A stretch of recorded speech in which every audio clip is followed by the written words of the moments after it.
Hello, fight fans. Bellator is back, and if you haven't been able to find them, check out CBS Sports Network. They are also still over there on DAZN, but no longer on Paramount, and they haven't been on Spike TV, if that even still exists. I don't think it does.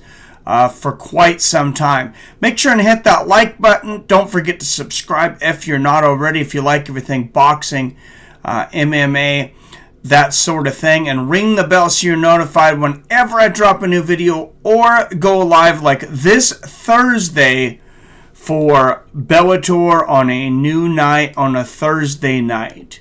Prelims start at 2 p.m. Pacific, 4 p.m. for the main card. I don't know if I'll do the prelims or not because they are free on YouTube, so you guys can watch the prelims free on YouTube. That's pretty awesome of Bellator to do. And probably pretty smart to help them with marketing right now. They could use a little help. I'm only going to cover one fight from the prelims because it's return of Aaron Pico.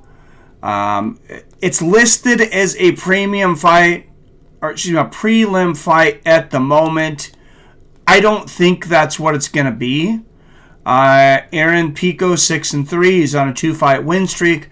Of course, he came out and got embarrassed his first fight out, knocked out by Zach Freeman, submitted by Zach Freeman, 24 seconds. Pulled off 4 in a row. Now we realize, I don't know if we realized at the time, but how tough Henry Corrales and Adam Borix are. Those guys are top of the food chain for Bellator. He did lose to both of those guys, but he's on another 2-fight win streak. And he's ended everything, guys. He's always fun to watch because he's never went to decision. 9 fights, and it's do or die for him. We don't have to worry about the judges. So I like that. Can't complain as far as that's concerned. His opponent, I don't know as much about. There's not a lot of information on him, but that's what I pull out of the prelims.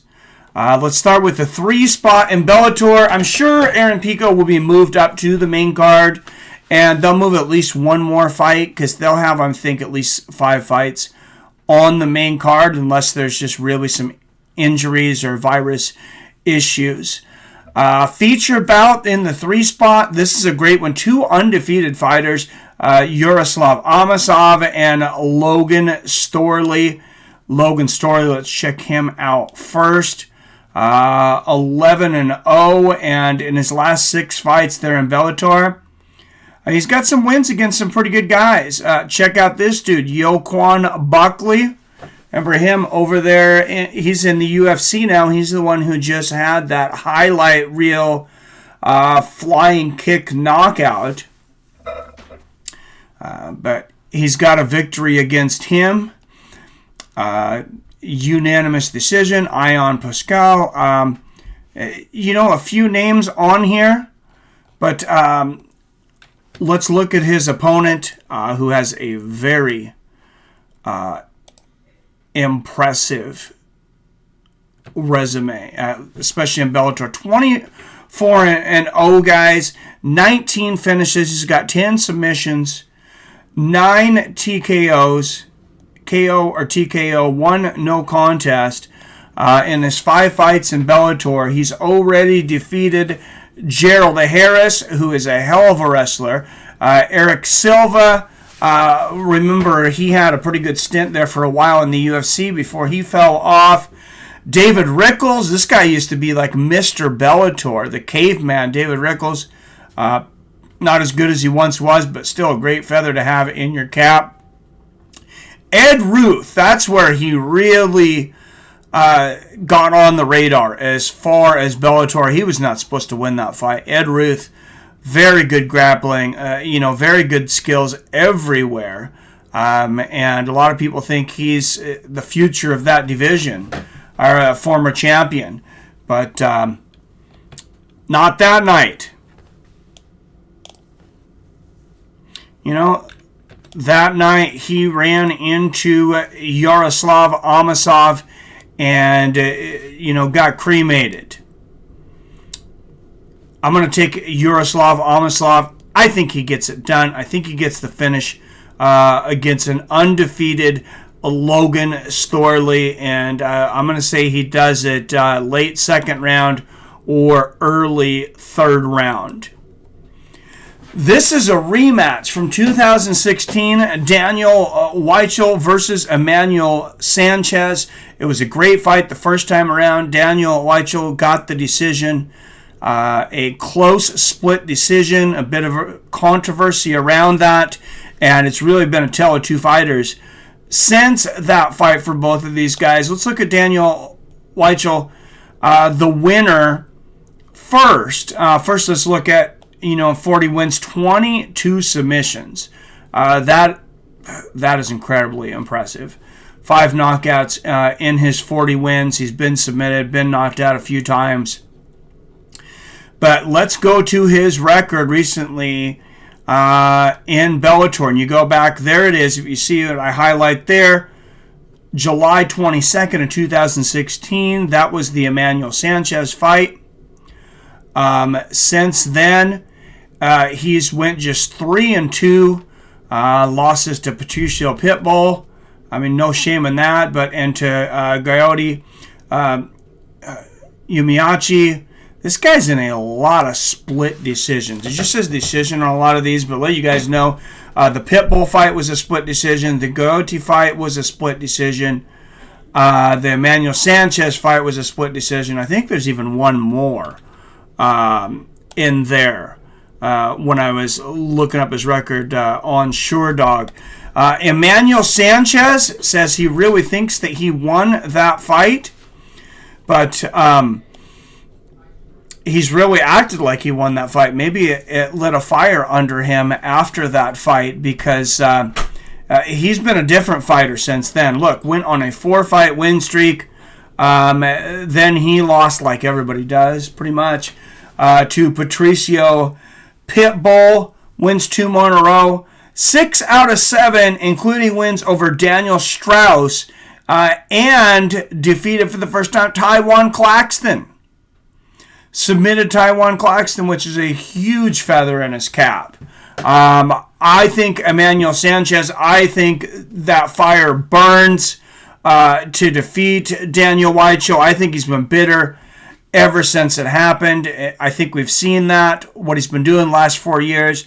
I think he's a much better fighter. He's on the way up. Daniel's on the way down. Emmanuel Sanchez gets it done tonight.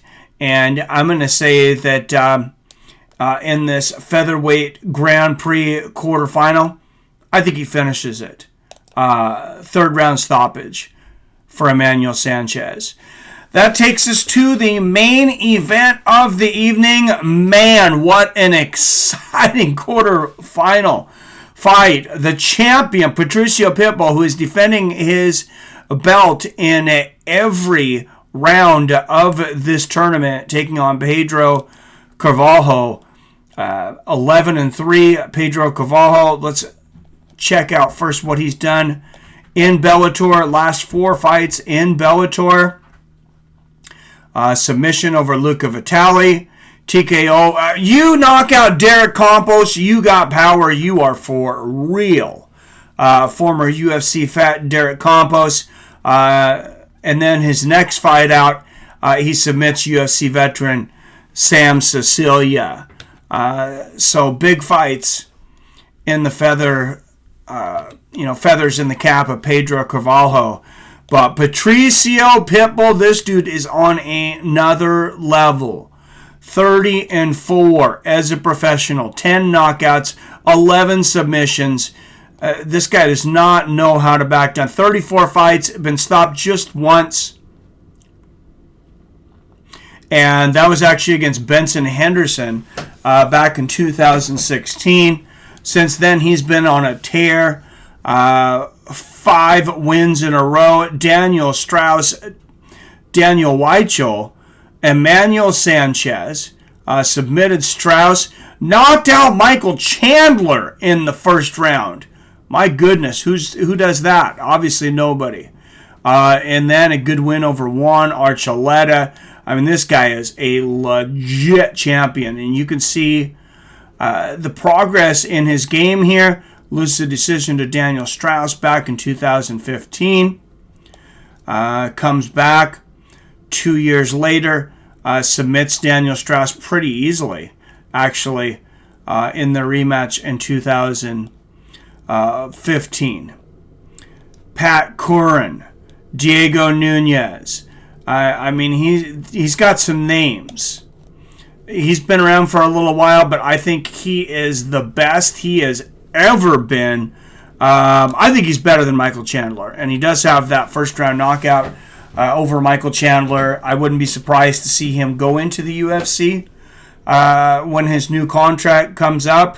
I know they definitely have an interest in him. I think Patricio gets this done quickly and easily. I'm going to say first-round stoppage. First-round knockout for the champion, Patricio Pitbull. Let me know what you guys think, though. Do you like the Bellator cards being on Thursday now? Are you excited about Bellator at all? Do you like them going back to the tournaments? Is that something you'd like to see more of from Bellator? Let me know down there in the comments. I'm excited about this card, guys. And that's about all I got for this one. I'm just glad to be doing something on a Thursday night. As always, I love you. I respect you. And I'll see your fine asses later.